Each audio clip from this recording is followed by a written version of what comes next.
Silence is a fire.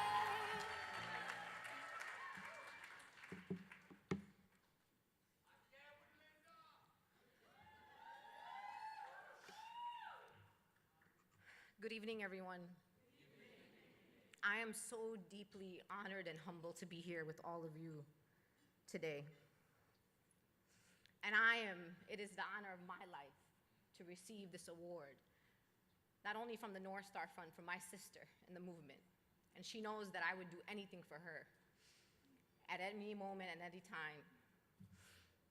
I also was moved by seeing my friend Adi Barkan in those photos, one of the best organizers in America who's dying of ALS. I pray for him and his family every day.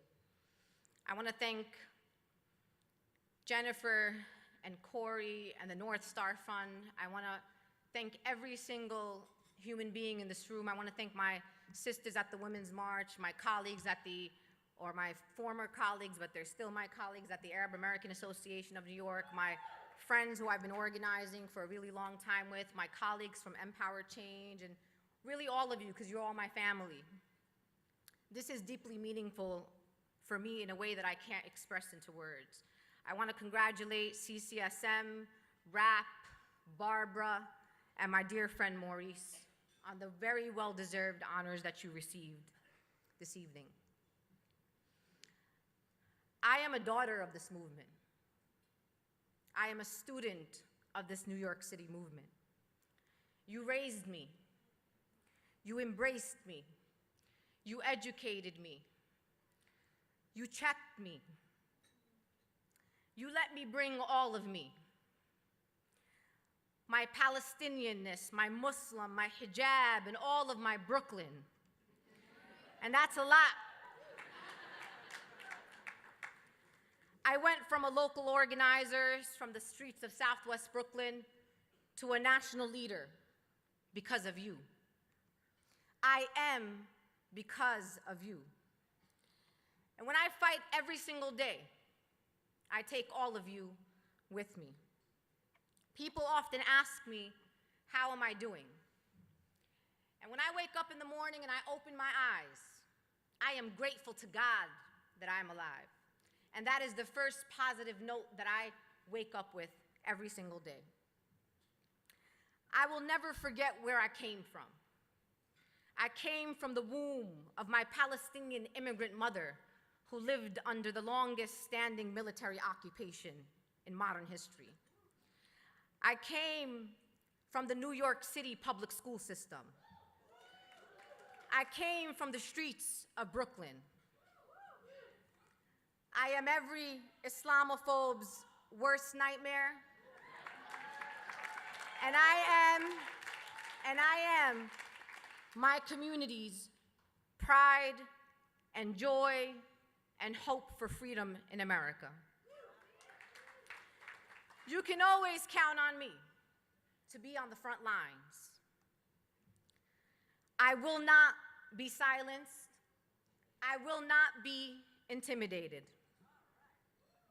And since we're here doing calls to action, I need you to tweet out the governor for a second and remind him that we need driver's license now.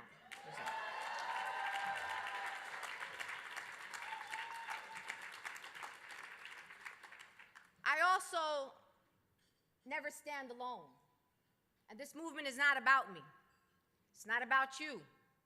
It's about the most broken, hurt, traumatized people in our country who count on us every single day. And it's also about what it looks like to stand up for one another.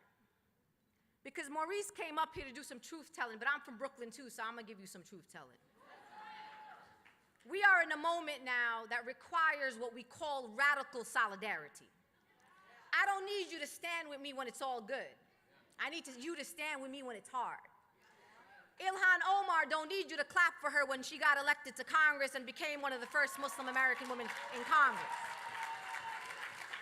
Ilhan Omar needs you to stand with her now when she's under attack and her life and the life of her family are being threatened by the highest office in this land.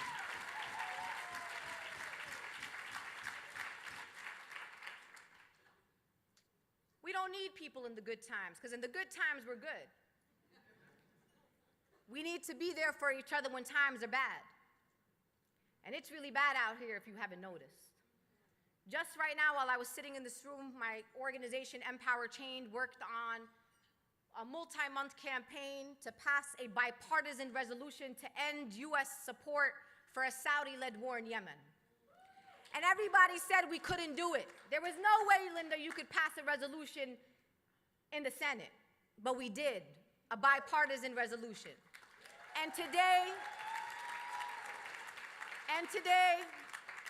it hit the desk of the despicable President of the United States of America, and he just vetoed our resolution to end our complicity in the Saudi-led war in Yemen.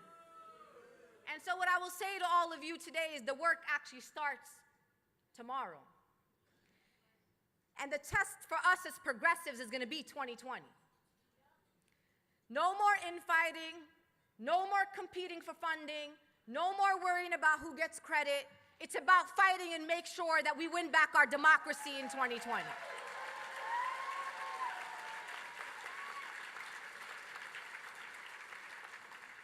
I will knock every door that I can until my knuckles bleed, because I'm not letting down the children of my community. And I'll end by saying and giving you some words from a remarkable human being, Maya Angelou. And she said, "You may write me down in history with your bitter, twisted lies. You may trod me in the very dirt, but still, like dust, I rise."